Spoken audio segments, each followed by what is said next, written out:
వచ్చి అప్పుడు జలసా తీశారు. కష్టాల్లో ఉన్నప్పుడు లేదు, అడ్వర్సిటీ రివీల్స్ ట్రూ క్యారెక్టర్ అంటారు. కష్టాల్లో ఉన్నవాడే వచ్చినప్పుడు స్నేహితుడు. అలాంటి స్నేహితుడు నాకు భగవంతుడు త్రివిక్రమ్ శ్రీనివాసరావు వచ్చాడు. అలాగే ఎందుకు రీమేక్స్ చేశాను మీకు ఉంటుంది కదా. నా పార్టీని ఎవడు నడుపుతాడు? కొత్త కథలు తీస్తే ఎప్పుడో వెళ్ళిపోద్ది. నా భార్యని కానీ నా పిల్లల్ని కానీ ఎవరు పోషిస్తారు?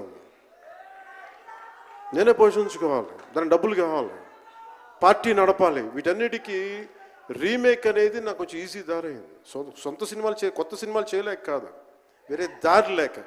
నాకు దేశం పిచ్చి, సమాజ బాధ్యత పిచ్చి, సినిమా మీద ఉన్న కరెక్టే. మీరంటే నేనంటే మీకు పిచ్చి. అలాంటి నేను ఒక మంచి సినిమా రావాలని కోరుకుంటే అది రత్నం గారి ద్వారా వచ్చింది. కోరుకున్నాడు ఆయన, నీతోటి ఒక బలమైన సినిమా తీయాలని. ఏదో ఆయన కూడా ముందు రీమేక్ వచ్చారు, అవి అటు ఇటు తిరిగి యాక్చువల్గా క్రిష్ గారి వల్ల ఈ సినిమా వచ్చింది. ముందు జాగర్లమూడి క్రిష్ గారికి మనందరం ముందుగా కరతాళ ధ్వనుల ద్వారా చాలా బలంగా తెలియజేయాలి. ఆయన ఒరిజినల్ ఫౌండేషనల్ వర్క్ మీద ఇది ముందు. వ్యక్తిగత కారణాలు, కొన్ని ప్రొఫెషనల్ రీజన్స్ వల్ల మధ్యలో ఆయన వెళ్ళిపోవాల్సి వచ్చింది. ఈ సినిమాకి 2 కరోనా ఇది వచ్చినాయి, 2 కరోనా వేవ్స్ కొట్టినాయి. దాని మధ్యలో నలిగిపోయింది సినిమా. అలాంటి సమయంలో ఒక ఆస్కర్ విన్నర్ ఎక్కడో మనం ఆంధ్రప్రదేశ్లో చిన్న బడ్జెట్లో సినిమా తీస్తే మన బడ్జెట్స్ ఎంత ఉంటాయి? 10 కోట్లు 15. అలాంటి సినిమాల నుంచి సంగీత దర్శకత్వం వహించి మనం పెట్టే నాటు నాటు నాటు అనే పాట ప్రపంచమంతా ఉర్రూతో లూగిస్తుంది అనేది తెలియజేశారు కీరవాణి గారు. అలాంటి కీరవాణి గారు నేను ఈ సినిమాని ఎన్నిసార్లు చేసే పరిస్థితుల్లో నిజంగా ప్రతిసారి నాకు నిరుత్సాహం ఉండేది. నాకు తెలుస్తూ ఉంటుంది కదా, నిస్పృహ వచ్చినప్పుడల్లా ఆయన ఏదో ఒక ట్రైలర్ రిలీజ్ అయ్యేది, ఆయన మ్యూజిక్ చూస్తే మళ్ళీ ఒక ఉత్సాహం వచ్చేది, ఒక ప్రాణవాయువు నింపేది. సార్ ఈ సినిమాకి ఈ రోజున ఇంత బలంగా ఆత్మవిశ్వాసంతో ఉన్నామంటే you are the hero sir, you are the true hero sir for us. Without కిరవాణిజీస్ music this is not Harihara Veeramallu. ఈరోజు హరిహర వీరమల్ బలంగా ఉంది అంటే it's only the dedication and the kind of effort he has put into the film is truly commendable and truly admirable, sir. We are truly grateful to you, sir. మధ్యలో వారి నాన్నగారిని కోల్పోయి ఆ సమయంలో కూడా మనస్ఫూర్తి గారికి ఆ బ్యాక్గ్రౌండ్ స్కోర్ ఇచ్చినందుకు, సొంత తండ్రిని కోల్పోయి కూడా ఇచ్చినందుకు మరోమారు వారికి ప్రత్యేకంగా కీరవాణి గారి టీంకి, కీరవాణి గారి గాయకులకి, వారి రికార్డింగ్ టీంకి, వారి ఇంజనీరింగ్ డిపార్ట్మెంట్కి, ప్రతి ఒక్కరికి నా హృదయపూర్వక ధన్యవాదాలు.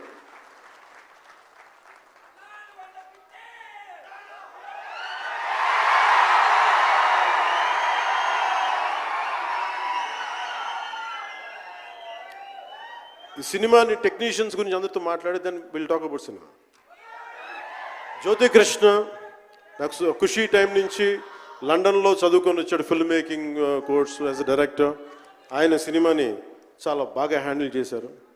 ఎలా ఈ పరిస్థితులు ఎవరు చేయగలరు అనుకుంటా ఆయన స్టెప్ ఇన్ అయ్యి ఒక తండ్రికున్న విజన్కి కొడుకు సారథ్యం వహించి తండ్రి కొడుకుల తాలూకు ఇది ఎఫర్ట్ ఈ సినిమా ఇది. సో మనస్ఫూర్తిగా జ్యోతికృష్ణ గారికి, రత్నం గారికి మరోమారు నా ధన్యవాదాలు చెప్తా ఉన్నాను.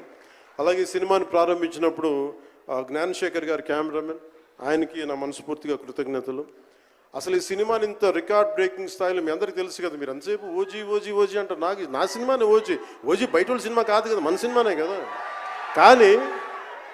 కానీ హరిహర వీరమల్లుకి ప్రాణం పెట్టిన ఇంకొక వ్యక్తి ఉన్నారు, ఆయన మనోజ్ పరమహంస.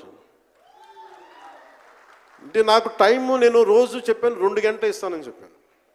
నేను అడ్మినిస్ట్రేటివ్ నా దగ్గర ఉంది, ఈశ్వర్ ఖండ్రే గారిలాగా నేను కూడా ఫారెస్ట్ మినిస్టర్, దాంతోపాటు పంచాయతీ రాజ్ ఉంది. వీటన్నిటి మధ్యలో నేను ఇవ్వగలిగేది 7 నుంచి 9 2 గంటలు ఇస్తాను. మీకు ఏం చేస్తుంటారో చేసుకోండి. వారానికి 5 రోజులు ఇచ్చేవాడు. ఈ 5 రోజుల్లో దాన్ని చాలా పగడ్బందీగా ప్లాన్ చేసి మంగళగిరిలో ఉన్న జనసేన పార్టీ ఆఫీస్ నుంచి 2 గంటల ఒక కూతవేటు దూరంలో ఉన్న నా సన్నిహితులు, నా మిత్రులు రమేష్ లింగంనేని గారి మిడ్ వ్యాలీ స్టూడియో, వాళ్ళ స్థలం ఉంటే దాన్ని మిడ్ వ్యాలీ స్టూడియోస్గా మార్చేసి అక్కడే సెట్ చేసాం, మొత్తం మేజర్ వర్క్ అక్కడే చేసి దాని స్పెషల్ ఎఫెక్ట్స్ చేసాం. ఇలాంటివన్నీ సహకరించినందుకు, చేయగలిగిన సత్తా ఉన్న మనోజ్ పరమహంస గారికి మనస్ఫూర్తిగా నా ధన్యవాదాలు. అలాగే ఎగ్జిక్యూటివ్ ప్రొడ్యూసర్ దయాకర్ రావు గారికి, అలాగే ఆర్ట్ డైరెక్షన్కి చేసిన తోట తరుణి గారికి, అలాగే పాపం నేను పొద్దున కూడా చెప్పాను, ఈ సినిమాకి ఎవరన్నా సరే ఎంతమంది క్యాస్టింగ్ ఉన్నారు ఈ రోజున. విచిత్రంగా నేను, నిధి అగర్వాల్ తప్ప ఇంకెవరు లేరు. మన భరణి గారు, రఘు గారు, చాలా మేజర్ క్యాస్టింగ్ ఉంటే ఎవరు లేరు. దానికి ఈ సినిమాని ఇన్ని రోజుల దాకా, గత నెల రోజుల నుంచి ఒంటి చేత్తోటి జనం మధ్యలో ఉండేలాగా నిధి అగర్వాల్ గారికి మనస్ఫూర్తిగా నేను ఆవిడని చూసి సిగ్గు తెచ్చుకొని నేను కూడా ఈ రోజున మాట్లాడాను. అంటే నువ్వు ఎంత ఉప ముఖ్యమంత్రి అయినా, అంటే ఢిల్లీకి రాజైనా తల్లి కొడుకేలాగా నువ్వు ఎంత ఉప ముఖ్యమంత్రి అయినా, నువ్వు ఈ సినిమాకి హీరో అని చెప్పుకొని నేను ఆవిడని చూసి సిగ్గు తెచ్చుకొని నేను కూడా మీడియా ఇంటరాక్షన్ చేశాను. రేపు కూడా చేయబోతున్నా, ఎల్లుండి కూడా చేయబోతున్నా. అలాగే నాకు బాబీ డియోల్ గారు, నేను చిరంజీవి గారు షూటింగ్స్ ఉన్నప్పుడు మన ధర్మేంద్ర గారితో చూసేవాడిని ఊటీలో. అలాంటి Bobby Deol acted as Aurangzeb, tyrant ruler.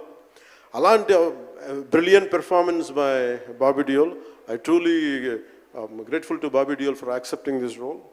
అలాగే తోట తరణి గారికి మనస్ఫూర్తిగా నా ధన్యవాదాలు. జే మీడియా వారి సంస్థ అధిపతులకు కూడా నా హృదయపూర్వక ధన్యవాదాలు. ముఖ్యంగా రేట్స్ ఇచ్చి 2 సంవత్సరాల క్రితం భీమ్లా నాయక్ రిలీజ్ అయినప్పుడు